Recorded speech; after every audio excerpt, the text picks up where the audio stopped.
ನಮಸ್ಕಾರ ಸ್ನೇಹಿತರೆ, ನಾನು ಸಂಜೀವ್. ಇವತ್ತೇನಪ್ಪ ಅಂದರೆ ದಿನಪತ್ರಿಕೆಯಲ್ಲಿ ಬಂದಿರುವಂಥ ಪ್ರಮುಖ ವಿಷಯ ಕುರಿತು ಚರ್ಚೆ ಮಾಡೋಣ.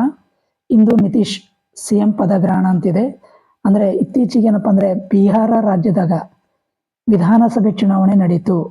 ಈ ಒಂದು ವಿಧಾನಸಭೆ ಚುನಾವಣೆ ಯಾರು ನಡೆಸ್ತಾರಪ್ಪ ಅಂದರೆ ಕೇಂದ್ರ ಚುನಾವಣಾ ಆಯೋಗದವರು ನಡೆಸ್ತಾರ. ಈ ಒಂದು ಕೇಂದ್ರ ಚುನಾವಣಾ ಆಯೋಗ ಇತ್ತೀಚೆಗೆ ಏನಪ್ಪ ಅಂದರೆ ಬಿಹಾರ ರಾಜ್ಯದಾಗ ಒಂದು ವಿಧಾನಸಭೆ ಚುನಾವಣೆ ನಡೆಸ್ತು. ಈ ಒಂದು ವಿಧಾನಸಭೆಯಲ್ಲಿ ಒಟ್ಟಾರೆಯಾಗಿ 243 ಜನ ಸದಸ್ಯರನ್ನು ಒಳಗೊಂಡಿದೆ ಅಂತ ಹೇಳ್ಬೋದು. ನಮ್ಮ ಕರ್ನಾಟಕದಲ್ಲಿ 224 ಜನ ಏನಪ್ಪ ಅಂದರೆ MLAಗಳು ಇರ್ತಾರೆ ಅಂತ ಹೇಳ್ಬೋದು. ಅದೇ ರೀತಿಯಾಗಿ ಬಿಹಾರಕ್ಕೆ ಏನಪ್ಪ ಅಂದರೆ ಒಟ್ಟಾರೆಯಾಗಿ 243 ಜನ ಏನಪ್ಪ ಅಂದರೆ ಆಯ್ಕೆ ಆಗಿದ್ದಾರೆ ಅಂತ ಹೇಳ್ಬೋದು. ಇದು ಆ ಒಂದು ರಿಲೇಟೆಡ್ ಕುರಿತು ಇರುವುದರಿಂದ ಬಿಹಾರದ ವಿಧಾನಸಭೆ ಚುನಾವಣೆಯಲ್ಲಿ ಭರ್ಜರಿ ಗೆಲುವು ಸಾಧಿಸಿದೆ ಅಂತ NDA ಪಕ್ಷ ಏನಪ್ಪ ಅಂದರೆ ಭರ್ಜರಿ ಗೆಲುವು ಸಾಧಿಸಿದೆ ಅಂತ ಹೇಳ್ಬೋದು. ಗುರುವಾರ ಮತ್ತೊಮ್ಮೆ ಸರ್ಕಾರ ರಚಿಸಲಿದೆ ಅಂತ ಹೇಳ್ಬೋದು. ಇನ್ನು ಪ್ರಮಾಣ ವಚನ ಕಾರ್ಯಕ್ರಮಕ್ಕೆ ಪಟ್ನಾ ಗಾಂಧಿ ಮೈದಾನ ಏನಪ್ಪ ಅಂದರೆ ಸಜ್ಜುಗೊಂಡಿದೆ ಅಂತ ಹೇಳ್ಬೋದು. ಅಂದರೆ ಈ ಒಂದು ಪಟ್ನಾ, ಬಿಹಾರದ ರಾಜಧಾನಿ ಯಾವುದಪ್ಪ ಅಂದರೆ ಪಟ್ನಾ ಅಂತ ಹೇಳ್ಬೋದು.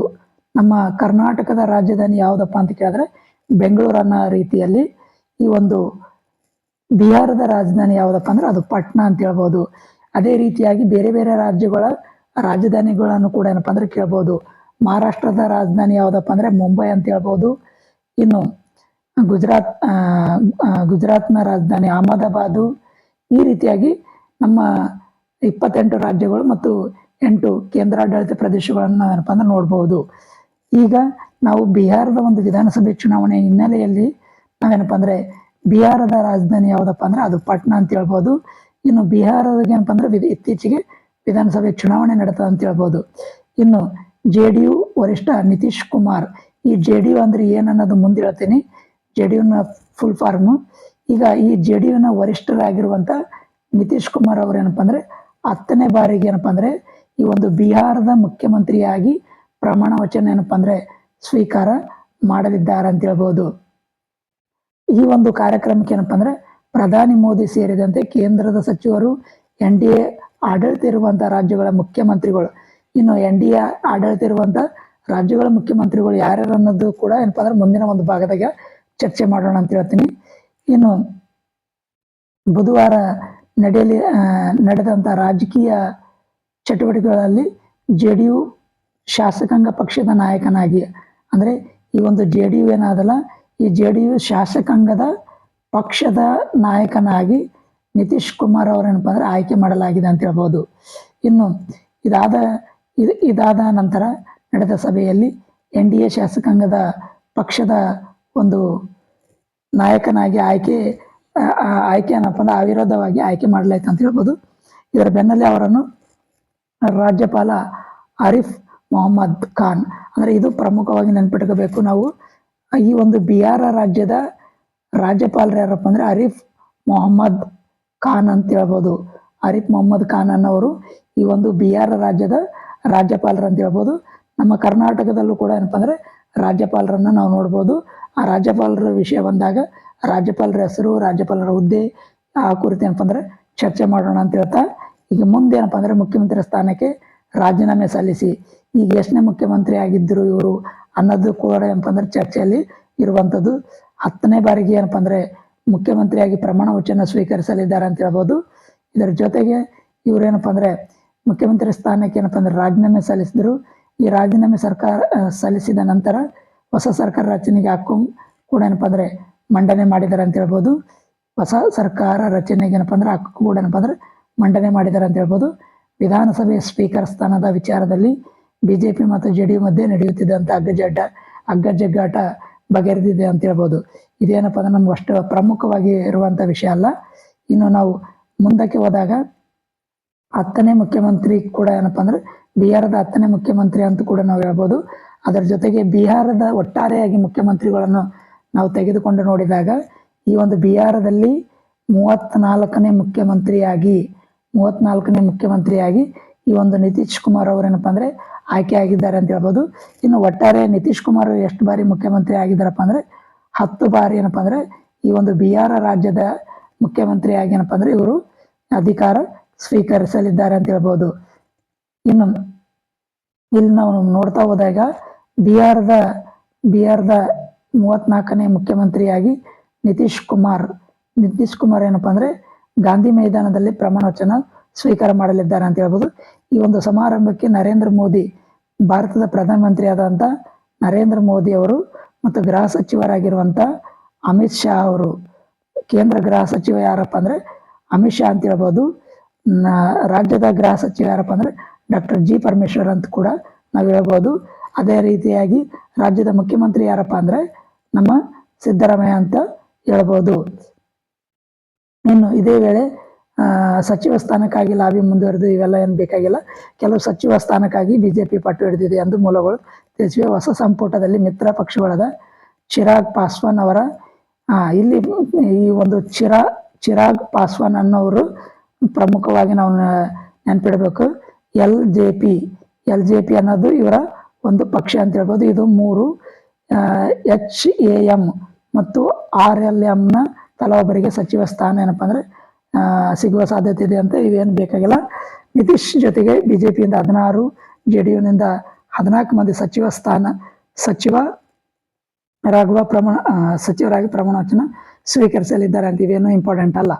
ಇನ್ನೊಂದು ಮುಂದಿನ ಭಾಗಕ್ಕೆ ಹೋದಾಗ ಇಲ್ಲಿ ನಾವು ಪ್ರಮುಖವಾಗಿ ನೆನಪಿಡಬೇಕಾದಂಥದ್ದು ಏನಪ್ಪಾ ಅಂದ್ರೆ ಇಲ್ಲಿ ಈ ಒಂದು ಬಿಹಾರದ ವಿಧಾನಸಭೆಯ ಒಟ್ಟು ಸ್ಥಾನಗಳ ಸಂಖ್ಯೆ ಇದು ಬಹಳ ಇಂಪಾರ್ಟೆಂಟು. ಈ ಒಂದು ಇತ್ತೀಚೆಗೆ ನಡೆದಂತ ಬಿಹಾರದ ವಿಧಾನಸಭೆಯ ಒಟ್ಟು ಸದಸ್ಯರ ಸಂಖ್ಯೆ ಎಷ್ಟಂತ ಕೇಳ್ಬೋದು. ಅದು 243 ಸ್ಥಾನಗಳಿಗೆ ಏನಪ್ಪಾ ಅಂದ್ರೆ ಚುನಾವಣೆ ನಡೆದಿತ್ತು ಅಂತ ಹೇಳ್ಬೋದು. ಇನ್ನು ಇದರಲ್ಲಿ ಈ ಒಂದು ಎನ್ ಡಿ ಎ ಏನಪ್ಪಾ ಅಂದ್ರೆ ಒಟ್ಟಾರೆಯಾಗಿ 202 ಸ್ಥಾನಗಳಲ್ಲಿ ಗೆಲುವು ಸಾಧಿಸಿದೆ ಅಂತ ಹೇಳ್ಬೋದು. ಇದರಲ್ಲಿ ಬಿಜೆಪಿ 89 ಸ್ಥಾನಗಳಲ್ಲಿ ಗೆದ್ದರೆ JDU 85 ಸ್ಥಾನಗಳಲ್ಲಿ ಏನಪ್ಪಾ ಅಂದ್ರೆ ಗೆಲುವು ಸಾಧಿಸಿದೆ ಅಂತ ಹೇಳ್ಬೋದು. ಇನ್ನು ಲೋಕ ಶಕ್ತಿ ಪಾರ್ಟಿ ಅಂದ್ರೆ ಈ ರಾಮ್ ವಿಲಾಸ್ ಪಾಸ್ವಾನ್ ಅಂತ ಏನಂತೀವಲ್ಲ ನಾವು, ಇವ್ರದ್ದು ಪಾರ್ಟಿ ಯಾವ್ದಪ್ಪ ಅಂದ್ರೆ ಲೋಕ ಜನಶಕ್ತಿ ಪಾರ್ಟಿ. ಈ ಒಂದು ಪಾರ್ಟಿ 19 ಸ್ಥಾನಗಳಲ್ಲಿ ಗೆಲುವು ಸಾಧಿಸಿದೆ ಅಂತ ಹೇಳ್ಬೋದು. ಇದರ ಜೊತೆಗೆ ಹಿಂದೂಸ್ತಾನಿ ಅವಾಮ ಮೋರ್ಚಾ ಇವರು ಕೂಡ ಏನಪ್ಪಾ ಅಂದ್ರೆ 5 ಸ್ಥಾನಗಳು ಮತ್ತು ರಾಷ್ಟ್ರೀಯ ಲೋಕ ಮೋರ್ಚಾ 4 ಸ್ಥಾನಗಳು. ಈ ರೀತಿಯಾಗಿ ಏನಪ್ಪಾ ಅಂದ್ರೆ ಈಗ ಒಟ್ಟು ಸೇರಿ NDA ಅಂತ ನಾವೇನು ಕರಿತೀವಲ್ಲ, ಈ NDA ಏನಪ್ಪಾ ಅಂದ್ರೆ 202 ಸ್ಥಾನ ಗೆಲ್ಲುವಲ್ಲಿ ಸಫಲವಾಗಿದೆ ಅಂತ ಹೇಳ್ಬೋದು ಈ ಒಂದು ಬಿಹಾರದಲ್ಲಿ.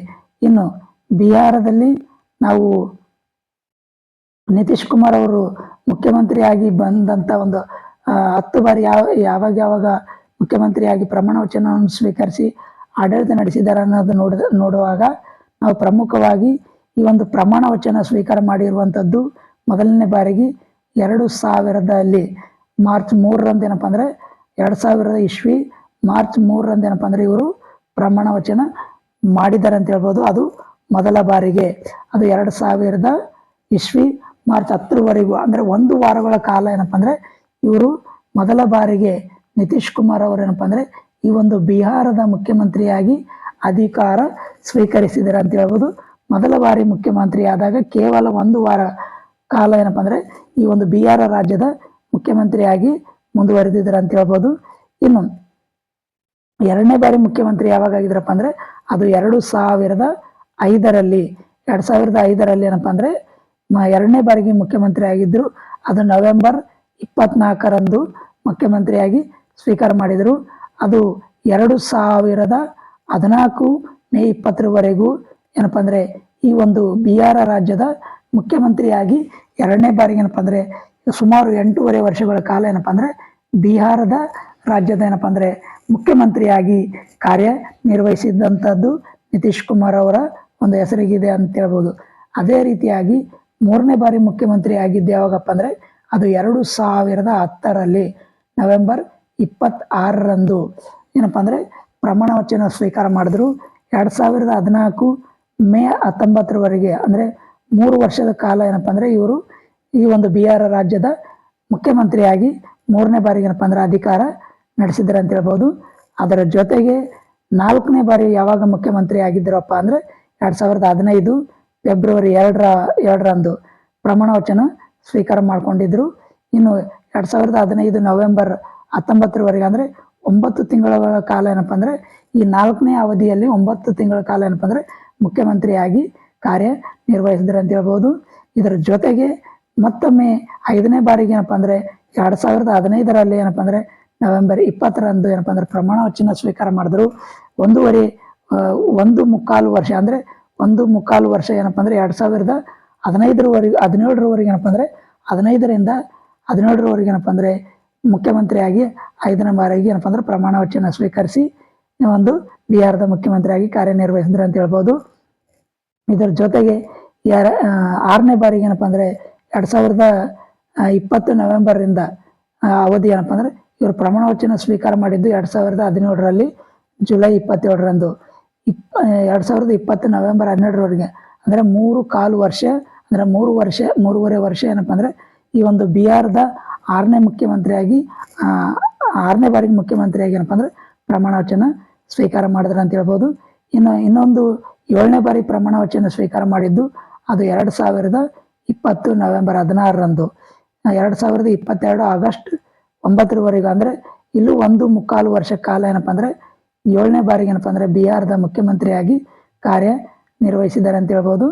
ಇನ್ನು 2022 ಆಗಸ್ಟ್ 10ರಂದು ಪ್ರಮಾಣ ವಚನ ಸ್ವೀಕಾರ ಮಾಡಿದ್ರು 8ನೇ ಅವಧಿಗೆ.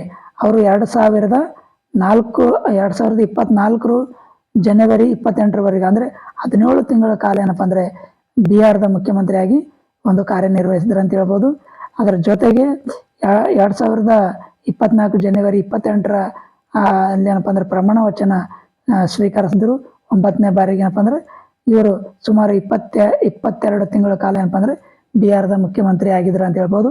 ಈಗ ಪ್ರಸ್ತುತವಾಗಿ 10ನೇ ಬಾರಿಗೆ ಏನಪ್ಪ ಅಂದರೆ ಬಿಹಾರದ ಮುಖ್ಯಮಂತ್ರಿಯಾಗಿ ನವೆಂಬರ್ 20ರಂದು ಏನಪ್ಪ ಅಂದರೆ ಪ್ರಮಾಣ ವಚನ ಸ್ವೀಕಾರ ಮಾಡಿದ್ದಾರೆ ಅಂತ ಹೇಳ್ಬೋದು. ಇನ್ನು 10 ವರ್ಷದಲ್ಲಿ 4 ಬಾರಿ ಅತ್ತ ಇತ್ತ ಸಾಗಿದ್ದಾರೆ ಅಂತ ಹೇಳ್ಬೋದು. ಇದು ಇಂಪಾರ್ಟೆಂಟ್ ಅಲ್ಲ, ಅದು ಒಟ್ಟಾರೆಯಾಗಿ 10 ಬಾರಿ ಅಂತ ಏನಪ್ಪ ಅಂದ್ರೆ ನಾವು ನೆನ್ಪಿಟ್ಕೋಬೇಕು. ಮತ್ತು ಯಾವಾಗ ಅಂತ ಒಂದಿಷ್ಟು ನೆನ್ಪಿಟ್ಕೋಬೇಕು. ವಿದ್ಯಾರ್ಥಿಗಳು ಪ್ರಮುಖವಾಗಿ ನೆನ್ಪಿಟ್ಕೋಬೇಕಾಗಿರುವಂಥದ್ದು. ಇನ್ನು 11 ರಾಜ್ಯಗಳ CMಗಳು ಭಾಗಿ ಅಂತ ಏನಾದಲ್ಲ, ಇಲ್ಲಿ ನಾವು ಪ್ರಮುಖವಾಗಿ ನೆನ್ಪಿಡ್ಬೇಕಾಗಿರುವಂಥದ್ದು ಯಾವ್ಯಾವ ರಾಜ್ಯದ ಮುಖ್ಯಮಂತ್ರಿಗಳು ಭಾಗವಹಿಸಿದ್ರು ಅನ್ನೋದಲ್ಲ, ಯಾವ್ಯಾವ ರಾಜ್ಯದ ಮುಖ್ಯಮಂತ್ರಿಗಳು ಅನ್ನೋದು ನಾವು ಬಹಳ ಮುಖ್ಯವಾಗಿ ನೆನ್ಪಿಡ್ಬೇಕಾಗಿರುವಂಥದ್ದು. ಉತ್ತರ ಪ್ರದೇಶದ ಮುಖ್ಯಮಂತ್ರಿ ಯಾರಪ್ಪ ಅಂದರೆ ಯೋಗಿ ಆದಿತ್ಯನಾಥ್ ಅಂತ ಹೇಳ್ಬೋದು. ಉತ್ತರ ಪ್ರದೇಶದ ಮುಖ್ಯಮಂತ್ರಿ ಯಾರಾಗ್ಯಾರಪ್ಪ ಅಂದರೆ ಈಗ ಪ್ರಸ್ತುತವಾಗಿ ಯೋಗಿ ಆದಿತ್ಯನಾಥ್ ಅಂತ ಹೇಳ್ಬೋದು. ಮಹಾರಾಷ್ಟ್ರದ CM ಯಾರಪ್ಪ ಅಂದರೆ ದೇವೇಂದ್ರ ಫಡ್ನವೀಸ್ ಅಂತ ಹೇಳ್ಬೋದು. ನಮ್ಮ ಕರ್ನಾಟಕದ CM ಯಾರಪ್ಪ ಅಂದರೆ CM ಸಿದ್ದರಾಮಯ್ಯ ಎನ್ನುವ ರೀತಿಯಲ್ಲಿ ಮಹಾರಾಷ್ಟ್ರದ CM ಯಾರಪ್ಪ ಅಂದರೆ ದೇವೇಂದ್ರ ಫಡ್ನವೀಸ್ ಅಂತ ಹೇಳ್ಬೋದು. ಉಪಮುಖ್ಯಮಂತ್ರಿ ಏನು ಭಾಳ ಇಂಪಾರ್ಟೆಂಟ್ ಅಲ್ಲ. ದೆಹಲಿಯ CM ಯಾರಪ್ಪ ಅಂದರೆ ರೇಖಾ ಗುಪ್ತಾ. ದೆಹಲಿಯ ಮುಖ್ಯಮಂತ್ರಿ ಯಾರಪ್ಪ ಅಂದರೆ ರೇಖಾ ಗುಪ್ತಾ ಅನ್ನುವರು ಮಹಿಳೆಯ ಇದ್ದಾರೆ. ಇವರು ಏನಪ್ಪ ಅಂದರೆ ದೆಹಲಿಯ ಮುಖ್ಯಮಂತ್ರಿ ಅಂತ ಹೇಳ್ಬೋದು. ಇನ್ನು ಮಧ್ಯಪ್ರದೇಶದ CM ಯಾರಪ್ಪ ಅಂದ್ರೆ ಮೋಹನ್ ಯಾದವ್. ಮಧ್ಯಪ್ರದೇಶದ ಮುಖ್ಯಮಂತ್ರಿ ಮೋಹನ್ ಯಾದವ್ ಅನ್ನೋದು ಕೂಡ ಏನಪ್ಪ ಅಂದ್ರೆ ನಾವು ನೆನ್ಪಿಟ್ಕೋಬೇಕಾಗಿರುವಂಥದ್ದು. ಉತ್ತರಾಖಂಡ್ CM ಯಾರಪ್ಪ ಅಂದರೆ ಪುಷ್ಪಕರ್ ಸಿಂಗ್ ಧಾಮಿ ಅನ್ನೋರು ಈ ಒಂದು ಉತ್ತರಾಖಂಡ್ನ CM ಆಗಿ ಕಾರ್ಯನಿರ್ವಹಿಸ್ತಿದ್ದಾರೆ ಅಂತ ಹೇಳ್ಬೋದು. ಅದೇ ರೀತಿಯಾಗಿ ರಾಜಸ್ಥಾನದ CM ಭಜನ್ ಲಾಲ್ ಶರ್ಮಾ ಅನ್ನೋರು ಈ ಒಂದು ರಾಜಸ್ಥಾನದ ಮುಖ್ಯಮಂತ್ರಿ ಅಂತ ಹೇಳ್ಬೋದು. ನಾವು ಪ್ರಮುಖವಾಗಿ ನೆನ್ಪಿಟ್ಕೋಬೇಕಾಗಿರುವಂಥದ್ದು ಉತ್ತರ ಪ್ರದೇಶದ ಮುಖ್ಯಮಂತ್ರಿ ಯೋಗಿ ಆದಿತ್ಯನಾಥ, ಮಹಾರಾಷ್ಟ್ರದ CM ದೇವೇಂದ್ರ ಫಡ್ನವೀಸ್, ದೆಹಲಿ CM ಯಾರಪ್ಪ ಅಂದರೆ ರೇಖಾ ಗುಪ್ತಾ, ಮಧ್ಯಪ್ರದೇಶದ CM ಮೋಹನ್ ಯಾದವ್, ಉತ್ತರಾಖಂಡ್ CM ಏನಪ್ಪ ಅಂದರೆ ಪುಷ್ಪಕರ್ ಸಿಂಗ್ ಧಾಮಿ, ರಾಜಸ್ಥಾನದ CM ಭುಜನ್ ಲಾಲ್ ಶರ್ಮಾ. ಇನ್ನು ಕರ್ನಾಟಕದ CM ಯಾರಪ್ಪ ಅಂದರೆ ನಮ್ಮ CM ಸಿದ್ದರಾಮಯ್ಯ ಅಂತ ಹೇಳ್ಬೋದು. ಅದೇ ರೀತಿಯಾಗಿ ಆಂಧ್ರದ ಮುಖ್ಯಮಂತ್ರಿ ಯಾರಪ್ಪ ಅಂದರೆ ಚಂದ್ರಬಾಬು ನಾಯ್ಡು ಅಂತ ಹೇಳ್ಬೋದು. ಇನ್ನು ತೆಲಂಗಾಣದ ಮುಖ್ಯಮಂತ್ರಿ ಯಾರಪ್ಪ ಅಂದರೆ ರೇವಂತ್ ರೆಡ್ಡಿ ಅಂತ ಹೇಳ್ಬೋದು. ಈ ರೀತಿಯಾಗಿ ಮುಖ್ಯಮಂತ್ರಿಗಳ ಹೆಸರುಗಳು ಏನಪ್ಪ ಅಂದ್ರೆ ನಾವು ಪ್ರಮುಖವಾಗಿ ನೆನ್ಪಿಟ್ಕೋಬೇಕಾಗಿರುವಂಥ ವಿಷಯ ಆಗಿದೆ ಅಂತ ಹೇಳ್ಬೋದು. ಇನ್ನು ಇವೇನು ಅವರು ರಾಜ್ಯದಲ್ಲಿ ಕೈಗೊಂಡಂಥ ಒಂದಿಷ್ಟು ಯೋಜನೆಗಳವ, ಅವೇನು ನಮಗೇನು ಇಂಪಾರ್ಟೆಂಟ್ ಅಲ್ಲ. ಆದರೂ ಕೂಡ ಏನಪ್ಪ ಅಂದ್ರೆ ಸ್ವಲ್ಪ ಓದಿ ನೆನ್ಪಿಟ್ಕೊಂಡ್ರೆ ಇನ್ನೂ ಒಳ್ಳೆಯದಂತ ಹೇಳ್ತಾ ಮುಂದಿನ ಇದಕ್ಕೆ ಏನಪ್ಪ ಅಂದ್ರೆ ಹೋಗ್ತೀನಿ. 10ನೇ ಬಾರಿ ಬಿಹಾರದ CM ಆಗಿ ನಿತೀಶ್ ಕುಮಾರ್ ಅಧಿಕಾರ ಗ್ರಹಣ ಅಂತ ಇದೆ. ಇದು ಇಲ್ಲಿ ಚರ್ಚೆ ಮಾಡಿರುವಂತೆ ಏನಪ್ಪ ಅಂದ್ರೆ ನಾವು ಬಿಹಾರದ ಮುಖ್ಯಮಂತ್ರಿ 10ನೇ ಬಾರಿ ಆಗ್ಯಾರ ಅಂತ ಹೇಳ್ಬೋದು. ಇನ್ನು ಇಲ್ಲಿ ಪ್ರಮುಖವಾಗಿ ನಾವು ಈ ಭಾಗದಲ್ಲಿ ಏನ್ ನೆನ್ಪಿಟ್ಕೋಬೇಕಪ್ಪ ಅಂದ್ರೆ, ಇಲ್ಲಿ BJP ಸಾಮ್ರಾಟ್ ಸಿಂಹ ಮತ್ತೆ DCM ಇದೇನು ಇಂಪಾರ್ಟೆಂಟ್ ಅಲ್ಲ. ಬಟ್ ಇಲ್ಲಿ ಒಂದು ಪಾಯಿಂಟ್ ಏನಪ್ಪಾ ಅಂದ್ರೆ, ಇದು ಬಹಳಷ್ಟು ಇಂಪಾರ್ಟೆಂಟು. ಶಾಸಕಾಂಗ ಪಕ್ಷದ ನಾಯಕರಾಗಿ ಆಯ್ಕೆ ಆಗಿದ್ದಾರಲ್ಲ, JDU ಅಂದ್ರೆ ಏನು ಅನ್ನೋದನ್ನ ಎಲ್ಲ ಹೇಳ್ತೀನಿ ಅಂತ ಹೇಳಿದನಲ್ಲ. JDU ಅನ್ನೋದು ಸಂಯುಕ್ತ ಜನತಾ ದಳ ಅಂದ್ರೆ ನಮ್ಮಲ್ಲಿ JDS ಯಾವ ರೀತಿ ಅದ ಅದೇ ರೀತಿಯಾಗಿ ಈ ಒಂದು ಬಿಹಾರ ರಾಜ್ಯದಲ್ಲಿ ಈ JDU ಅನ್ನೋದು ನಿತೀಶ್ ಕುಮಾರ್ ಅವರ ಒಂದು ಪಕ್ಷ ಅಂತ ಹೇಳ್ಬೋದು. ಸಂಯುಕ್ತ ಜನತಾ ದಳ ಅಂತ ಕರೀತಾರೆ. ಅಲ್ಲಿ ಸಂಯುಕ್ತ ಜನತಾ ದಳ ಅನ್ನೋದು JDU ಅಂತ ಶಾರ್ಟ್ ನಲ್ಲಿ ಕರೀತಾರೆ. ಅದರ ಒಂದು ವರಿಷ್ಠರಾಗಿರುವಂತ ನಿತೀಶ್ ಕುಮಾರ್ ಅವರು ಈಗ ಬಿಹಾರದ 10ನೇ ಮುಖ್ಯಮಂತ್ರಿಯಾಗಿ ಈ ಒಂದು ಪ್ರಮಾಣ ವಚನ ಸ್ವೀಕರಿಸಿದ್ದಾರೆ ಅಂತ ಹೇಳ್ಬೋದು. ಇನ್ನು ಈ ಒಂದು ಈ ಬಿಹಾರದಾಗ ಈ 17ನೇ ವಿಧಾನಸಭೆ ವಿಸರ್ಜನೆಗೊಂಡಿದೆ ಅಂತ ಹೇಳ್ಬೋದು. 17ನೇ ಏನಪ್ಪಾ ಅಂದ್ರೆ ವಿಧಾನಸಭೆ ವಿಸರ್ಜನೆಗೊಂಡಿದೆ ಅಂತ ಹೇಳ್ಬೋದು. 18ನೇ ವಿಧಾನಸಭೆ ಏನಪ್ಪಾ ಅಂದ್ರೆ ಅಸ್ತಿತ್ವಕ್ಕೆ ಬರಲಿದೆ ಅಂತ ಹೇಳ್ಬೋದು. ನಾವು ಇಲ್ಲಿ ಪ್ರಮುಖವಾಗಿ ನೆನ್ಪಿಟ್ಕೊಳ್ಳಬೇಕಾಗಿರುವಂಥದ್ದು, ನಮ್ಮ ರಾಜ್ಯದಲ್ಲಿ ಎಷ್ಟನೇ ವಿಧಾನಸಭೆ ನಡೀತಾ ಇದೆ ಅನ್ನೋದು ಕೂಡ ಏನಪ್ಪಾ ಅಂದ್ರೆ ನಾವು ನೆನ್ಪಿಟ್ಕೋಬೇಕು. ಇದರ ಜೊತೆಗೆ ಈ ಒಂದು ಬಿಹಾರದಲ್ಲಿ 18ನೇ ವಿಧಾನಸಭೆ ಮುಂದುವರಿತದೆ ಅಂತ ಹೇಳ್ಬೋದು. ಈಗ 17ನೇ ವಿಧಾನಸಭೆ ಏನಪ್ಪಾ ಅಂದ್ರೆ ವಿಸರ್ಜನೆಗೊಂಡಿದೆ ಅಂತ ಹೇಳ್ಬೋದು.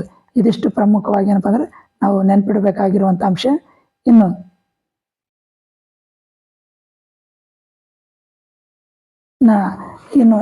ಅದೇ ರೀತಿಯಾಗಿ ನಮ್ಮ ರಾಜ್ಯದ ಒಂದು CM ಸಿದ್ದರಾಮಯ್ಯ ಒಂದು ಇದನ್ನು ಸುದ್ದಿಯನ್ನು ನೋಡಿದಾಗ, ದೇವರಾಜ್ ಅರಸು ದಾಖಲೆ ಮುರಿಯಲು 52 ದಿನಗಳಷ್ಟೇ ಬಾಕಿ ಇದೆ ಅಂತ ಹೇಳ್ಬೋದು.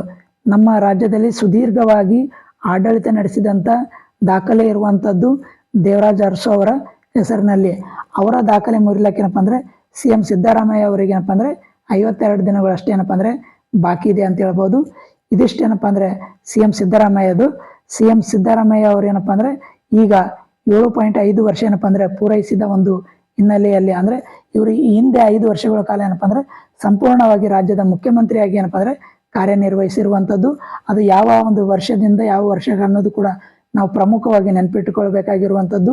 ಮತ್ತು ಈಗ ಏನಪ್ಪಾ ಅಂದ್ರೆ 2.5 ವರ್ಷ ಏನಪ್ಪಾ ಅಂದ್ರೆ ಪೂರೈಕೆ ಮಾಡಿರುವಂತಹ ಒಂದು ಹಿನ್ನೆಲೆಯಲ್ಲಿ ಒಟ್ಟಾರೆಯಾಗಿ CM ಸಿದ್ದರಾಮಯ್ಯ ಅವರು 7.5 ವರ್ಷಗಳು ಏನಪ್ಪಾ ಅಂದ್ರೆ ಪೂರೈಸಿದ್ದಾರೆ ಅಂತ ಹೇಳ್ಬೋದು. ಈ ಒಂದು ಹಿಂದೆ ಏನಪ್ಪಾ ಅಂದ್ರೆ ದೇವರಾಜ್ ಅರಸು ಅವರು 7.5 ವರ್ಷ ಪ್ಲಸ್ 52 ದಿನಗಳ ಕಾಲ ಏನಪ್ಪಾ ಅಂದ್ರೆ ಈ ಒಂದು ರಾಜ್ಯದ ಮುಖ್ಯಮಂತ್ರಿಯಾಗಿ ಸುದೀರ್ಘವಾಗಿ ಏನಪ್ಪಾ ಅಂದ್ರೆ ಆಡಳಿತ ನಡೆಸಿದಂತ ಹಿಂದುಳಿದ ವರ್ಗದ ಒಂದು ನಾಯಕರೆಂದು ಕರೆಸಿಕೊಂಡಿರುವಂತ ದೇವರಾಜ್ ಅರಸು ಅವರ ಒಂದು ಹೆಸರೇನಪ್ಪಾ ಅಂದ್ರೆ ಇದೆ, ಅವರ ದಾಖಲೆಯಲ್ಲಿದೆ. ಆ ದಾಖಲೆ ಮುರಿಲಕ್ಕಿಂತ ಕೇವಲ 52 ದಿನಗಳಷ್ಟೇ ಬಾಕಿ ಇದೆ ಅಂತ ಹೇಳ್ಬೋದು. ಇನ್ನು ಮುಖ್ಯಮಂತ್ರಿ ಸಿದ್ದರಾಮಯ್ಯ ಅವರು ಮುಖ್ಯಮಂತ್ರಿಯಾಗಿ ನವೆಂಬರ್ 20ಕ್ಕೆ ಅಂದ್ರೆ ಇವತ್ತಿಗೆ ಏನಪ್ಪಾ ಅಂದ್ರೆ 7.5 ವರ್ಷ ಅಂದ್ರೆ ಈ ಅವಧಿಯಲ್ಲಿ 2ನೇ ಅವಧಿಯಲ್ಲಿ 2.5 ವರ್ಷ ಪೂರೈಸಿದ್ದಾರೆ ಅಂತ ಹೇಳ್ಬೋದು. ಹಿಂದೆ ಏನಪ್ಪಾ ಅಂದ್ರೆ 5 ವರ್ಷ ಪೂರೈಸಿದ್ದಾರೆ ಅಂತ ಹೇಳ್ಬೋದು. ಒಟ್ಟಾರೆಯಾಗಿ 7.5 ವರ್ಷ ಏನಪ್ಪಾ ಅಂದ್ರೆ ಪೂರೈಸಿದ್ದು CM ಸಿದ್ದರಾಮಯ್ಯ ಅವರ ಹೆಸರಿನಲ್ಲಿದೆ ಅಂತ ಹೇಳ್ಬೋದು. 2ನೇ ಬಾರಿ CM ಆಗಿ ಗುರುವಾರಕ್ಕೆ ಏನಪ್ಪಾ ಅಂದ್ರೆ 2.5 ವರ್ಷ ಪೂರ್ಣಗೊಳಿಸಿದ್ದಾರೆ ಅಂತ ಹೇಳ್ಬೋದು. ಇವರ ಒಂದು ಅಧಿಕಾರ ಹಸ್ತಾಂತರ ಜೋರಾಗಿ ನಡೀತಿರುವ ಮಧ್ಯೆ ಸದ್ಯಕ್ಕೆ ಯಾವುದೇ ಬದಲಾವಣೆ ಇಲ್ಲ ಎಂಬ ಅಭಯ ಹೈಕಮಾಂಡ್ ಹೇಳಿರುವುದು ಸಿದ್ದು ಬೆಂಬಲಿಗರಲ್ಲಿ ಸಂಭ್ರಮ ಹೆಚ್ಚಿಸಿದೆ. ಈ ಮಧ್ಯೆ ರಾಜ್ಯದಲ್ಲಿ ಅತಿ ಹೆಚ್ಚು ಅವಧಿಗೆ CM ಆದ ದಾಖಲೆ ಇನ್ನೇನು ಕೇವಲ 52 ದಿನ ಬಾಕಿ ಇದೆ ಅಂತ ಹೇಳ್ಬೋದು. ಇದು ನಾವು ಪ್ರಮುಖವಾಗಿ ನೆನ್ಪಿಡಬೇಕಾಗಿರುವಂಥದ್ದು. ನಮ್ಮ ರಾಜ್ಯದ ಅತ್ಯಂತ ದೀರ್ಘಾವಧಿಯ ಮುಖ್ಯಮಂತ್ರಿ ಯಾರಪ್ಪ ಅಂದ್ರೆ ದೇವರಾಜ್ ಅರಸು ಅವರು ಅಂತ ಹೇಳ್ಬೋದು. ಇವರು ಹಿಂದುಳಿದ ವರ್ಗದ ನಾಯಕರಾಗಿದ್ದಾರೆ ಅಂತ ಹೇಳ್ಬೋದು. ಆ ಹಿಂದುಳಿದ ವರ್ಗದ ನಾಯಕ CM ಸಿದ್ದರಾಮಯ್ಯ ಅವರು ಏನಪ್ಪ ಅಂದ್ರೆ 7.5 ವರ್ಷ ಏನಪ್ಪಾ ಅಂದ್ರೆ CM ಆಗಿ ಅಧಿಕಾರವನ್ನು ನಡೆಸಿದ್ದಾರೆ ಅಂತ ಹೇಳ್ಬೋದು. ದೇವರಾಜ್ ಅರಸು ಅವರ ಅಧಿಕಾರಾವಧಿ ಹಿಂದಿಕ್ಕಲಕ್ಕೆ ಏನಪ್ಪಾ ಅಂದ್ರೆ ಇನ್ನು ಕೇವಲ 52 ದಿನಗಳು ಬಾಕಿ ಇದೆ ಅಂತ ಹೇಳ್ಬೋದು. ಹಾಗಾದ್ರೆ ಹಿಂದುಳಿದ ವರ್ಗದ ನೇತಾರರೆಂದೇ ಖ್ಯಾತಿಯಾಗಿರುವಂತ ದೇವರಾಜ ಅರಸು ಅವರು 2 ಅವಧಿಗೆ ಅತಿ ಹೆಚ್ಚು ಅಂದರೆ 7 ವರ್ಷ 253 ದಿನಗಳ ಕಾಲ ಏನಪ್ಪ ಅಂದ್ರೆ ಮುಖ್ಯಮಂತ್ರಿ ಆಗಿದ್ರು. ಏನಪ್ಪ ಅಂದ್ರೆ ದೇವರಾಜ ಅರಸು ಅನ್ನೋರು ಈ ರಾಜ್ಯದಲ್ಲಿ ಅತ್ಯಂತ ದೀರ್ಘಾವಧಿ ಹಿಂದುಳಿದ ವರ್ಗದ ನಾಯಕರಾಗಿ ಅಂದರೆ 7 ವರ್ಷ 239 ದಿನಗಳ ಕಾಲ ಈ ರಾಜ್ಯದ ಮುಖ್ಯಮಂತ್ರಿ ಆಗಿದ್ರು. ಒಂದು ಅವಧಿಯಲ್ಲಿ 5 ವರ್ಷ, ಒಂದು ಅವಧಿದಾಗ ಏನಪ್ಪ ಅಂದ್ರೆ 5 ವರ್ಷ ಪೂರ್ಣಗೊಳಿಸಿದರು. ಮತ್ತು ಎರಡನೇ ಅವಧಿಯಾಗಿ 286 ದಿನಗಳು ಏನಪ್ಪ ಅಂದ್ರೆ ಇವರು ದೇವರಾಜ ಅರಸು ಏನಪ್ಪ ಅಂದ್ರೆ ನಡೆಸ್ತಾರೆ ಅಂತ ಹೇಳ್ಬೋದು ಅಧಿಕಾರ. ಮತ್ತೊಂದು ಅವಧಿಗೆ 1 ವರ್ಷ 318 ದಿನಗಳ ಕಾಲ ಏನಪ್ಪ ಅಂದ್ರೆ ಸಿ ಎಂ ಆಗಿ ಏನಪ್ಪ ಅಂದ್ರೆ ಅಧಿಕಾರ ನಡೆಸಿದರು. ಭೂ ಸುಧಾರಣೆ ಕಾಯ್ದೆ ಹಿಂದುಳಿದ ವರ್ಗಗಳ ಕಲ್ಯಾಣಕ್ಕೆ ಹೆಸರಾಗಿದ್ದಂಥ ಅರಸು ನಂತರ ಮತ್ಯಾವುದೇ ಮುಖ್ಯಮಂತ್ರಿಗಳು ಸುದೀರ್ಘ ಅವಧಿಗೆ ರಾಜ್ಯವನ್ನು ಆಳಿರಲಿಲ್ಲ. ಅಂದರೆ ಭೂ ಸುಧಾರಣೆ ಕಾಯ್ದೆ ಇದು ಭಾಳ ಇಂಪಾರ್ಟೆಂಟು. ಭೂ ಸುಧಾರಣೆ ಕಾಯ್ದೆ ಮತ್ತು ಹಿಂದುಳಿದ ವರ್ಗ ಕಲ್ಯಾಣಕ್ಕೆ ಹೆಸರಾಗಿದ್ದಂಥ ದೇವರಾಜ ಅರಸು ನಂತರ ಮತ್ಯಾವುದೇ ಮುಖ್ಯಮಂತ್ರಿಗಳು ಸುದೀರ್ಘ ಅವಧಿಗೆ ರಾಜ್ಯವನ್ನು ಆಳಿಲ್ಲ ಅಂತ ಹೇಳ್ಬೋದು. ಇನ್ನು ಅರಸು ನಂತರದ ಅರಸು ಸಿದ್ಧಾಂತಗಳನ್ನೇ ಮುಂದಿಟ್ಟುಕೊಂಡು ರಾಜಕೀಯ ಹೆಜ್ಜೆನೇರಿಸುತ್ತಾ ಬಂದಿರುವ ಸಿ ಎಂ ಸಿದ್ದರಾಮಯ್ಯ 2013ರಲ್ಲಿ ಇಲ್ಲಿ ಪ್ರಮುಖವಾಗಿ ನಾವು ನೆನಪಿಟ್ಕೊಳ್ಳಬೇಕಾಗಿರುವಂಥದ್ದು ಇವರು 2013ರಿಂದ 2018ರವರೆಗೂ ಅಂದರೆ 2013ರಿಂದ ಮೊದಲ ಬಾರಿಗೆ ಮುಖ್ಯಮಂತ್ರಿ ಆಗಿದ್ದಾಗ 5 ವರ್ಷಗಳ 4 ದಿನಗಳ ಕಾಲ ಅಧಿಕಾರ ನಿರ್ವಹಿಸಿದರು. ಅಂದರೆ 5 ವರ್ಷ 4 ದಿನಗಳ ಕಾಲ ಏನಪ್ಪ ಅಂದರೆ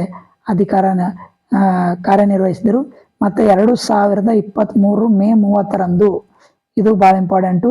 ಎರಡನೇ ಅವಧಿಗೆ 2023 ಮೇ 30ರಂದು ಎರಡನೇ ಬಾರಿಗೆ ಮುಖ್ಯಮಂತ್ರಿ ಆದರು. ಮೇ 30ರಂದು ಎರಡನೇ ಬಾರಿಗೆ ಮುಖ್ಯಮಂತ್ರಿ ಆದರು. ನವೆಂಬರ್ 20ಕ್ಕೆ ಸರಿಯಾಗಿ 2.5 ವರ್ಷಗಳನ್ನು ಪೂರೈಸಿದ್ದಾರೆ. ಇನ್ನು 52 ದಿನಗಳು ಕಳೆದರೆ ದೇವರಾಜ ಅರಸು ದಾಖಲೆ ಮುರಿದು ಮುನ್ನುಗ್ಗಲಿದ್ದಾರೆ ಅಂತ ಹೇಳ್ಬೋದು. ಆದರೆ ಜನವರಿ 20ಕ್ಕೆ ರಾಜ್ಯದ ಅತಿ ಹೆಚ್ಚು ಅವಧಿಗೆ ಮುಖ್ಯಮಂತ್ರಿ ಸೇವೆ ಸಲ್ಲಿಸಿದ ಕೀರ್ತಿಗೆ ಸಿದ್ದರಾಮಯ್ಯ ಅವರಿಗೆ ಸಲ್ತದ ಅಂತ ಹೇಳ್ಬೋದು. ಮೇ 20ಕ್ಕೆ ಕಾಂಗ್ರೆಸ್ ಸರ್ಕಾರ 3 ವರ್ಷ ಅವಧಿ ಪೂರ್ಣಗೊಳ್ಳಲಿದೆ. ದೇವರಾಜ ಅರಸು ಅವರ ದಾಖಲೆಯನ್ನು ಸಿಎಂ ಸಿದ್ದರಾಮಯ್ಯ ಅವಧಿಯನ್ನು ಮೀರಿ ಸಿದ್ದರಾಮಯ್ಯ ಹೊಸ ದಾಖಲೆಯನ್ನು ಬರೆಯಲು ಕಾಂಗ್ರೆಸ್ ಹೈಕಮಾಂಡ್ ಅನುವು ಮಾಡಿಕೊಡಲಿದೆ ಎಂಬ ಸಿದ್ದರಾಮಯ್ಯ ಬೆಂಬಲಿಗರ ಬಲವಾದ ನಂಬಿಕೆ. ಕೆಪಿಸಿಸಿ ಅಧ್ಯಕ್ಷ ಡಿ ಕೆ ಶಿವಕುಮಾರ್ ಅವರಿಗೆ ಸಿಎಂ ಹುದ್ದೆಯ ಮೇಲೆ ಕಣ್ಣಿರುವುದು ರಹಸ್ಯವೇನಲ್ಲ. ಆದರೆ ಸಿದ್ದರಾಮಯ್ಯ ಅವರನ್ನು ಬದಲಿಸಲು ಹೈಕಮಾಂಡ್ ಒಪ್ಪುತ್ತದೆಯೋ, ಒಪ್ಪಿದರೆ ಯಾವಾಗ ಅಂತ ಕಾರ್ಯಗತವಾಗುತ್ತದೆ. ಸಿದ್ದರಾಮಯ್ಯ ದಾಖಲೆ ಅವರಿಗೆ ಅವಧಿಗೆ ಸಿಎಂ ಆದರೆ ಕಾಂಗ್ರೆಸ್ಗೆ ಲಾಭವಾಗಲಿದೆ ಎಂಬ ಬೆಂಬಲಿಗರ ಪ್ರತಿಪಾದನೆ. ಕಾಂಗ್ರೆಸ್ ಹಿರಿಯ ನಾಯಕರ ಪ್ರಕಾರ 2026 ಮೇ 20ರವರೆಗೂ ಸಿದ್ದರಾಮಯ್ಯ ಬದಲಾವಣೆ ಹೈಕಮಾಂಡ್ ಮನಸ್ಸು ಮಾಡುವುದಿಲ್ಲ. ಇಲ್ಲಿ 2026 ಮೇ 20ರವರೆಗೂ ಸಿಎಂ ಬದಲಾವಣೆ ಹೈಕಮಾಂಡ್ ಮನಸ್ಸು ಮಾಡುವುದಿಲ್ಲ ಅಂತ ಒಂದು ಇದೆ. ಅದೇನು ನಮಗೇನು ಇಂಪಾರ್ಟೆಂಟ್ ಅಲ್ಲ. ರಾಷ್ಟ್ರಮಟ್ಟದ ಕಾಂಗ್ರೆಸ್ನ ಬಹುಮುಖ್ಯ ಹುದ್ದೆಗಳು ಬದಲಾಗಲಿದ್ದು ಆಗ ರಾಜ್ಯದಲ್ಲೂ ಕೆಲ ಮಾರ್ಪಾಡು ಮಾಡಲು ಹೈಕಮಾಂಡ್ ಮುಂದಾಗಬಹುದು. ಸಂಪುಟ ಪುನರ್ರಚನೆ ಅಥವಾ ವಿಸ್ತರಣೆ ಸಿಎಂ ಹುದ್ದೆ ಬದಲಾವಣೆ ನೇರ ಸಂಬಂಧ ಇಲ್ಲ ಎನ್ನುತ್ತಿದೆ ಮೂಲಗಳು. ಹೀಗಾಗಿ ಸಿಎಂ ಸಿದ್ದರಾಮಯ್ಯ ದಾಖಲೆ ಅವಧಿಗೆ ಬಜೆಟ್ ಮಂಡನೆ ಮಾಡಲಿದ್ದು ದಾಖಲೆ ಅವಧಿಯ ಸಿಎಂ ಆಗುವುದಕ್ಕೂ ಸಿದ್ಧತೆ ನಡೆದಿದೆ. ಇಲ್ಲಿ ನಾವು ನೋಡಬೇಕಾದ್ರೆ ಸಿಎಂ ಸಿದ್ದರಾಮಯ್ಯ, ದೇವರಾಜ ಅರಸು, ಎಸ್ ನಿಜಲಿಂಗಪ್ಪ, ರಾಮಕೃಷ್ಣ ಹೆಗಡೆ, ಯಡಿಯೂರಪ್ಪ ಇವರು ಏನಪ್ಪ ಅಂದರೆ ಇಲ್ಲಿ ಮುಖ್ಯಮಂತ್ರಿ ಅವಧಿಗಳನ್ನು ನಾವು ನೋಡ್ಬೋದು. ದೇವರಾಜ ಅರಸು ಅವರು ಏನಪ್ಪ ಅಂದರೆ 7 ವರ್ಷ 239 ದಿನಗಳ ಕಾಲ ಕರ್ನಾಟಕ ರಾಜ್ಯದ ಹಿಂದುಳಿದ ವರ್ಗಗಳ ನಾಯಕರಾಗಿ ದೇವರಾಜ ಅರಸು ಅವರು ಏನಪ್ಪ ಅಂದರೆ ಕಾರ್ಯನಿರ್ವಹಿಸಿದ್ದಾರೆ ಅಂತ ಹೇಳ್ಬೋದು. ಅದೇ ರೀತಿಯಾಗಿ ಸಿದ್ದರಾಮಯ್ಯ ಅವರು ಏನಪ್ಪ ಅಂದರೆ 7 ವರ್ಷ 187 ದಿನಗಳ ಕಾಲ ಏನಪ್ಪ ಅಂದರೆ ಸಿ ಎಂ ಆಗಿ ಎರಡನೇ ಅತಿ ದೀರ್ಘಾವಧಿ ಸಿ ಎಂ ಅಂತ ಹೇಳ್ಬೋದು. ಇನ್ನು ಇವರು ಏನಪ್ಪ ಅಂದರೆ ಮುಂದುವರಿಯಲಿದ್ದಾರೆ ಅಂತ ಹೇಳ್ಬೋದು. ಎಸ್ ನಿಜಲಿಂಗಪ್ಪ ಏನಪ್ಪ ಅಂದರೆ ಇವರು ಏನಪ್ಪ ಅಂದರೆ 7 ವರ್ಷ 175 ದಿನಗಳ ಕಾಲ ಏನಪ್ಪ ಅಂದರೆ ರಾಜ್ಯದ ಮುಖ್ಯಮಂತ್ರಿಯಾಗಿ ಕಾರ್ಯನಿರ್ವಹಿಸ್ತಾರೆ ಅಂತ ಹೇಳ್ಬೋದು. ರಾಮಕೃಷ್ಣ ಹೆಗಡೆ ಇವರು 5 ವರ್ಷ 216 ದಿನಗಳ ಕಾಲ ಏನಪ್ಪ ಅಂದರೆ ರಾಜ್ಯದ ಮುಖ್ಯಮಂತ್ರಿಯಾಗಿ ದೀರ್ಘಾವಧಿ ಮುಖ್ಯಮಂತ್ರಿಗಳಲ್ಲಿ 4ನೇ ಸ್ಥಾನದಲ್ಲಿ ಬರ್ತಾರೆ ಅಂತ ಹೇಳ್ಬೋದು. ಇನ್ನು ಯಡಿಯೂರಪ್ಪ 5 ವರ್ಷ 82 ದಿನಗಳ ಕಾಲ ಏನಪ್ಪ ಅಂದರೆ ಈ ರಾಜ್ಯದ ಮುಖ್ಯಮಂತ್ರಿಯಾಗಿ ದೀರ್ಘಾವಧಿ CMಗಳಲ್ಲಿ 5ನೇ ಸ್ಥಾನದಲ್ಲಿದ್ದಾರೆ ಅಂತ ಹೇಳ್ಬೋದು. ಇವೆಷ್ಟು ಏನಪ್ಪ ಅಂದರೆ CM ಸಿದ್ದರಾಮಯ್ಯ ಮತ್ತು ರಾಜ್ಯದ ಮುಖ್ಯಮಂತ್ರಿಗಳ ಕುರಿತು. ಇನ್ನು ಬಿಹಾರದ ರಾಜ್ಯದ ವಿಧಾನಸಭೆಯ ಚುನಾವಣೆ ಹಾಗೂ ಬಿಹಾರದ ಮುಖ್ಯಮಂತ್ರಿ ಅಧಿಕಾರ ಸ್ವೀಕರಿಸಿರುವಂಥ ನಿತೀಶ್ ಕುಮಾರ್ ಅವರ ಕುರಿತು. ಇನ್ನು CM ಸಿದ್ದರಾಮಯ್ಯ ಘೋಷಣೆ ಮಾಡಿರುವಂಥದ್ದು ವೃಕ್ಷಮಾತೆ ಹೆಸರನ್ನು ಶಾಶ್ವತವಾಗಿ ಉಳಿಸಲು 1 ಕೋಟಿ ರೂಪಾಯಿ ದತ್ತಿ ನಿಧಿ, ಪ್ರತಿ ವರ್ಷ 5 ಸಾಲು ಮರದ ತಿಮ್ಮಕ್ಕ ಪರಿಸರ ಪ್ರಶಸ್ತಿ ನೀಡಲಾಗುವುದಂತ. ಅಂದರೆ ಪ್ರತಿ ವರ್ಷ ಏನಪ್ಪ ಅಂದರೆ 5 ಮಂದಿಗೆ ಸಾಲು ಮರದ ತಿಮ್ಮಕ್ಕರ ಹೆಸರಿನಲ್ಲಿ ಪರಿಸರ ಪ್ರಶಸ್ತಿ ನೀಡಲಾಗುವುದು ಅಂತ ಹೇಳ್ತಾರೆ. ಇತ್ತೀಚೆಗೆ ಏನಪ್ಪ ಅಂದರೆ ನಮ್ಮ 114 ವರ್ಷದ ಸಾಲು ಮರದ ತಿಮ್ಮಕ್ಕ ಅವರು ಏನಪ್ಪ ಅಂದರೆ ನಿಧನ ಹೊಂದಿರುವಂಥ ಒಂದು ಹಿನ್ನೆಲೆಯಲ್ಲಿ ಈ ಒಂದು ಘೋಷಣೆ ಆಗಿರುವಂಥದ್ದು. ಪ್ರತಿ ವರ್ಷ 5 ಏನಪ್ಪ ಅಂದರೆ ಸಾಲು ಮರದ ತಿಮ್ಮಕ್ಕ ಪರಿಸರ ಪ್ರಶಸ್ತಿ ಏನಪ್ಪ ಅಂದರೆ ನೀಡಲಾಗುವುದು ಅಂತ ಹೇಳ್ಬೋದು. ಇನ್ನು ಗೋವಾ ಚಿತ್ರೋತ್ಸವ ಇದು ಇಂದು ಆರಂಭ. ಈ ಒಂದು ಗೋವಾ ರಾಜ್ಯದಲ್ಲಿ ಏನಪ್ಪ ಅಂದರೆ ಗೋವಾ ನಮ್ಮ ನೆರೆಯ ರಾಜ್ಯವಾಗಿದ್ದು ಇದು ಕೂಡ ಏನಪ್ಪ ಅಂದರೆ ನಾವು ನೆನ್ಪಿಟ್ಕೋಬೇಕು. ರಾಜ್ಯಗಳಂತ ಬಂದಾಗ ಕರ್ನಾಟಕದ ಅಕ್ಕಪಕ್ಕದ ರಾಜ್ಯಗಳು ಯಾವಪ್ಪ? ಈ ಒಂದು ತೆಲಂಗಾಣ ನಮ್ಮ ಕರ್ನಾಟಕಕ್ಕೆ ಏನಪ್ಪ ಅಂದರೆ ಗಡಿ ಭಾಗವನ್ನು ಹಂಚಿಕೊಂಡಿರುವಂಥ ರಾಜ್ಯ ಅಂತ ಹೇಳ್ಬೋದು. ಆಂಧ್ರ ಪ್ರದೇಶ ಕೂಡ ಏನಪ್ಪ ಅಂದರೆ ಗಡಿ ಹಂಚಿಕೊಂಡಿರುವಂಥದ್ದು. ಈ ಮಹಾರಾಷ್ಟ್ರ, ಗೋವಾ ಮತ್ತು ಕೇರಳ ಇವೆಲ್ಲ ಕೂಡ ಏನಪ್ಪ ಅಂದರೆ ನಮ್ಮ ಒಂದು ರಾಜ್ಯಕ್ಕೆ ಏನಪ್ಪ ಅಂದರೆ ಗಡಿ ಹಂಚಿಕೊಂಡಿರುವಂಥ ಭಾಗಗಳು ಅಂತ ಹೇಳ್ಬೋದು.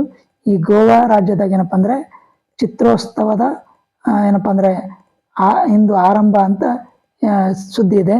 ಮಾಂಡವಿಯ ನದ್ದು ಒಂದು ನದಿ ಹೆಸರು. ಈ ಮಾಂಡವಿಯ ನದಿಯ ದಡೆಯ ಉದ್ದಕ್ಕೂ ಅದ್ದೂರಿ ಮೆರವಣಿಗೆ ಅಂತ ಇದೆ. ಇದು ಚಲನಚಿತ್ರ ಇದಕ್ಕೇನಪ್ಪ ಅಂದ್ರೆ ಸಂಬಂಧಪಟ್ಟಿರುವಂಥದ್ದು. ಇಲ್ಲಿ ನಾವು ಪ್ರಮುಖವಾಗಿ ಒಂದಿಷ್ಟು ಅಂಶವನ್ನಪ್ಪ ಅಂದರೆ ನೆನಪಿಟ್ಕೊಳ್ಬೇಕಾಗಿರುವಂಥದ್ದು. ಕಳೆದ ಕೆಲ ವರ್ಷಗಳಿಂದ ಒಳಾಂಗಣದಲ್ಲಿ ನಡೆಯುತ್ತಿದ್ದಂಥ ಗೋವಾ ಅಂತಾರಾಷ್ಟ್ರೀಯ ಚಲನಚಿತ್ರೋತ್ಸವ ಉದ್ಘಾಟನೆ ಈ ವರ್ಷ ಹೊರಾಂಗಣದಲ್ಲಿ ನಡೆಯಲಿದೆ. ಅಂದರೆ ಈ ಒಂದು ಗೋವಾ ಅಂತಾರಾಷ್ಟ್ರೀಯ ಚಲನಚಿತ್ರೋತ್ಸವ ಉದ್ಘಾಟನೆ ನಡೀತದೆ ಅಂತ ಹೇಳ್ಬೋದು. ಇದು ಪಣಜಿ. ನಾವು ಈಗ ಪಣಜಿ ಏನಪ್ಪ ಅಂದರೆ ಗೋವಾದ ರಾಜಧಾನಿ ಅಂತ ಹೇಳ್ಬೋದು. ಈಗಾಗಲೇ ಹೇಳಿರುವಂತೆ ಬಿಹಾರದ ರಾಜಧಾನಿ ಪಟ್ನಾ ಅಂತ, ಗೋವಾದ ರಾಜಧಾನಿ ಪಣಜಿ, ಕರ್ನಾಟಕದ ರಾಜಧಾನಿ ಬೆಂಗಳೂರು.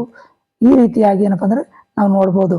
ಇಲ್ಲಿ ಗೋವಾ ಸರ್ಕಾರ ಹಳೆ ಸಚಿವಾಲಯ ಮುಂಭಾಗದಲ್ಲಿ ಗುರುವಾರ ಸಂಜೆ ವರ್ಣರಂಜಿತ ಮೆರವಣಿಗೆ ಉದ್ಘಾಟನೆಯೊಂದಿಗೆ ಚಿತ್ರೋತ್ಸವ ಆರಂಭವಾಗಲಿದೆ ಎಂದು 56ನೇ ಚಿತ್ರೋತ್ಸವ, ಇದು ಭಾಳ ಇಂಪಾರ್ಟೆಂಟು, 56ನೇದು ಚಿತ್ರೋತ್ಸವ ನಡೆಯಲಿದೆ ಅಂತ ಹೇಳ್ಬೋದು. 56ನೇದು. ಕೇಂದ್ರ ಪ್ರಸಾರ ಖಾತೆ ರಾಜ್ಯ ಸಚಿವ ಎಲ್ ಮುರುಗನ್, ಮುಖ್ಯಮಂತ್ರಿ ಪ್ರಮೋದ್ ಸಾವಂತ್. ಇದು ಭಾಳ ಇಂಪಾರ್ಟೆಂಟು. ಇಲ್ಲೂ ಕೂಡ ಏನಪ್ಪ ಅಂದರೆ ಮುಖ್ಯಮಂತ್ರಿ ಹೆಸರು ನೆನಪಿಟ್ಟುಕೊಳ್ಬೇಕಾಗಿರುವಂಥದ್ದು. ಗೋವಾ ರಾಜ್ಯದ ಮುಖ್ಯಮಂತ್ರಿ ಯಾರಪ್ಪ ಅಂದರೆ ಪ್ರಮೋದ್ ಸಾವಂತ್ ಅನ್ನೋರು ಏನಪ್ಪ ಅಂದರೆ ಈ ಒಂದು ಗೋವಾ ರಾಜ್ಯದ ಮುಖ್ಯಮಂತ್ರಿ ಅಂತ ಹೇಳ್ಬೋದು.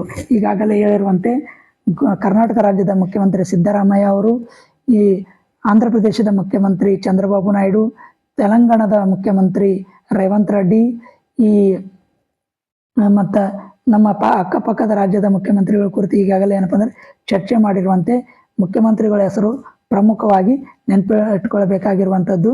ಇನ್ನು ತಮಿಳುನಾಡಿಂದು ಸ್ಟಾಲಿನ್ನು. ಈ ರೀತಿಯಾಗಿ ಏನಪ್ಪ ಅಂದರೆ ನಾವು ಏನಪ್ಪ ಅಂದರೆ ನೆನಪಿಟ್ಕೊಳ್ಬೇಕಾಗಿರುವಂಥದ್ದು. ಮುಖ್ಯಮಂತ್ರಿ ಯಾರು? ಗೋವಾ ಮುಖ್ಯಮಂತ್ರಿ ಯಾರಪ್ಪ ಅಂದರೆ ಪ್ರಮೋದ್ ಸಾವಂತ್ ಅನ್ನೋರು ಏನಪ್ಪ ಅಂದರೆ ಗೋವಾದ ಮುಖ್ಯಮಂತ್ರಿ ಆಗಿದ್ದಾರೆ ಅಂತ ಹೇಳ್ಬೋದು. ಇನ್ನು ಮಾಂಡವಿ ನದಿ ದಂಡೆಯ ಉದ್ದಕ್ಕೂ 3.5 ಕಿಲೋಮೀಟರ್ ಕ್ರಮಿಸುವ ಮೆರವಣಿಗೆಯಲ್ಲೂ 100ಕ್ಕೂ ಹೆಚ್ಚು ಜನ ಇವೆಲ್ಲ ತಂಡಗಳೆಲ್ಲ ಭಾಗವಹಿಸ್ತಾ ಅಂತ ಹೇಳ್ಬೋದು. ಇನ್ನು ಇದು ನವೆಂಬರ್ 21ರಿಂದ 28ರವರೆಗೂ 81 ದೇಶಗಳ 240ಕ್ಕೂ ಹೆಚ್ಚು ಸಿನಿಮಾಗಳು ಪ್ರದರ್ಶನಗೊಳ್ಳಲಿವೆ. ಇಲ್ಲಿ ಸ್ವಲ್ಪ ಇಂಪಾರ್ಟೆಂಟ್ ಏನಪ್ಪ ಅಂದರೆ ಇದು ನವೆಂಬರ್ 21ರಿಂದ 28ರವರೆಗೂ ಏನಪ್ಪ ಅಂದರೆ ನಡೀತದೆ. ಸುಮಾರು 7 ದಿನಗಳ ಕಾಲ ನಡೀತದೆ 81 ದೇಶಗಳು ಭಾಗವಹಿಸ್ತಾವ ಅಂತ ಹೇಳ್ಬೋದು. 240ಕ್ಕೂ ಹೆಚ್ಚು ಏನಪ್ಪ ಅಂದ್ರೆ ಸಿನಿಮಾಗಳು ಪ್ರದರ್ಶನಗೊಳ್ತಾವ ಅಂತ ಹೇಳ್ಬೋದು. ಇಲ್ಲಿ ಜಪಾನು ಚಿತ್ರೋತ್ಸವ ಫೋಕಸ್ ರಾಷ್ಟ್ರವಾಗಿದ್ದು ಆ ದೇಶದ 6 ಚಿತ್ರಗಳಲ್ಲದೆ ಸ್ಪೇನು, ಆಸ್ಟ್ರೇಲಿಯಾ ದೇಶದ ಚಿತ್ರಗಳ ವಿಶೇಷ ಪ್ರದರ್ಶನಕ್ಕೆ ವ್ಯವಸ್ಥೆ ಮಾಡಲಾಗಿದೆ. ಚಿತ್ರೋತ್ಸವದಲ್ಲಿ 44 ವಿದೇಶಿ ಮತ್ತು 13 ಭಾರತೀಯ ಸಿನಿಮಾಗಳ ಮೊದಲ ಪ್ರೀಮಿಯರ್ ಪ್ರದರ್ಶನ ಏನಪ್ಪ ಅಂದ್ರೆ ಗೊಳ್ಳಲಿದೆ ಅಂತ ಹೇಳ್ಬೋದು. ಇನ್ನು ಇದಕ್ಕೆ ಸಂಬಂಧಪಟ್ಟಂತೆ ಇನ್ನಷ್ಟು ಸುದ್ದಿ ಏನಪ್ಪ ಅಂದ್ರೆ ಬರ್ತಾ ಇರ್ತದೆ, ಇದು ನೋಡ್ಬೋದು. ಇನ್ನು ಇದ್ರ ಜೊತೆಗೆ ಏನಪ್ಪ ಅಂದ್ರೆ ಇದು ಭಾಳ ಇಂಪಾರ್ಟೆಂಟು, ಹಸೀನಾ ಹಸ್ತಾಂತರ ವೃತ್ತಾಂತರ ಅಂತ ಅದ. ಇದು ಭಾರತ ಬಾಂಗ್ಲಾದೇಶ ಮಧ್ಯೆ ಹೊಸ ಬಿಕ್ಕಟ್ಟು ಅಂತ ಅದ. ಇದು ನಾವೇನಪ್ಪ ಅಂದ್ರೆ ಪ್ರಮುಖವಾಗಿ ನೆನ್ಪಿಟ್ಕೊಳ್ಬೇಕಾಗಿರುವಂಥದ್ದು. ಇಲ್ಲಿ ಏನಂದರೆ ಈ ಒಂದು ಬಾಂಗ್ಲಾದೇಶದ ಇಂದಿನ ಪ್ರಧಾನಿ ಆಗಿರುವಂಥದ್ದು ಹಸೀನಾ ಅನ್ನೋರು ಪೂರ್ತಿ ಹೆಸರು ಏನು ಅನ್ನೋದು ಕೂಡ ಏನಪ್ಪ ನಾವು ನೆನ್ಪಿಟ್ಟುಕೊಳ್ಬೇಕಾಗಿರುವಂಥದ್ದು. ಭಾರತದಲ್ಲಿ ಆಶ್ರಯ ಪಡೆದಿರುವಂಥ ಬಾಂಗ್ಲಾದೇಶದ ಮಾಜಿ ಪ್ರಧಾನಿ ಅಂತ ಹೇಳ್ಬೋದು. ಈ ಒಂದು ಬಾಂಗ್ಲಾದೇಶದ ಮಾಜಿ ಪ್ರಧಾನಿ ಹಸೀನಾ ಅವರಿಗೆ ಏನಪ್ಪ ಅಂದರೆ ಅಲ್ಲಿನ ನ್ಯಾಯಾಲಯ ಏನಪ್ಪ ಅಂದರೆ ಮರಣದಂಡನೆ ಶಿಕ್ಷೆ ಏನಪ್ಪ ಅಂದರೆ ವಿಧಿಸಿದೆ. ಆ ಒಂದು ಹಿನ್ನೆಲೆಯಲ್ಲಿ ಹಸೀನಾರನ್ನು ಹಸ್ತಾಂತರ ಮಾಡುವಂತೆ ಬಾಂಗ್ಲಾದೇಶವು ಭಾರತಕ್ಕೆ ಏನಪ್ಪ ಅಂದರೆ ಮನವಿ ಮಾಡಿದೆ. ಬಾಂಗ್ಲಾದೇಶ ಏನಪ್ಪ ಅಂದರೆ ಈ ಒಂದು ಹಸೀನಾ ಅವರಿಗೆ ಬಾಂಗ್ಲಾದೇಶಕ್ಕೆ ಹಸ್ತಾಂತರ ಮಾಡ್ರಿ ಅಂತೇಳಿ ಅಲ್ಲಿನ ಒಂದು ಸರ್ಕಾರ ಕೇಳಿಕೊಂಡಿದೆ ಅಂತ ಹೇಳ್ಬೋದು. ಇದಕ್ಕೆ ಭಾರತ ಒಪ್ಪುತ್ತಾ ಅಥವಾ ಇಲ್ಲ ಅನ್ನೋದು ಮುಂದಿನ ಒಂದು ದಿನಗಳಲ್ಲಿ ನಾವು ಚರ್ಚೆ ಮಾಡಬೇಕಾಗಿರುವಂಥದ್ದು. ಇನ್ನು ಭಾರತ ಹಸೀನಾರ ಬಾಂಧವ್ಯ ಹಿನ್ನೆಲೆಯಲ್ಲಿ ಪ್ರಕರಣದಿಂದ 2 ದೇಶಗಳ ಮಧ್ಯೆ ಬಿಕ್ಕಟ್ಟು ಉದ್ಭವ ಆಗುವ ಸಾಧ್ಯತೆ ಇದೆ ಅಂತ ಹೇಳ್ಬೋದು. ಇದರ ಕುರಿತು ಸಂಪೂರ್ಣವಾದಂಥ ಡೀಟೇಲ್ ಏನಪ್ಪ ಅಂದರೆ ಈ ಒಂದು ಪ್ಯಾರದಲ್ಲಿ ನಾವು ವಿಜಯ ಕರ್ನಾಟಕ ಪತ್ರಿಕೆಯಲ್ಲಿ ಫೋಕಸ್ ಮಾಡಿದ್ದಾರೆ ಅಂತ ಹೇಳ್ಬೋದು. ಇನ್ನು ಇದ್ರ ಜೊತೆಗೆ ಏನಪ್ಪ ಅಂದ್ರೆ ತಳಗ 20ಕ್ಕೆ ಅಂಡಾಣು ಫ್ರಿಡ್ಜು ವರ್ಸಸ್ 20 ವರ್ಷಕ್ಕೆ ಮದುವೆ, ಇದು ಕೂಡ ಏನಪ್ಪ ಅಂದ್ರೆ ಭಾಳ ಇಂಪಾರ್ಟೆಂಟ್ ಆಗಿರುವಂಥದ್ದು. ಇವಿಷ್ಟೇನಪ್ಪ ಅಂದರೆ ದಿನಪತ್ರಿಕೆಯಲ್ಲಿ ಬಂದಿರುವಂಥ ಪ್ರಮುಖ ವಿಷಯಗಳು ಅಂತ ಹೇಳ್ತಾ ಇವತ್ತಿನ ವಿಡಿಯೋ ಏನಪ್ಪ ಅಂದರೆ ಇಲ್ಲಿಗೆ ಮುಗಿಸ್ತೀನಿ. ಜೈ ಹಿಂದ್, ಜೈ ಕರ್ನಾಟಕ.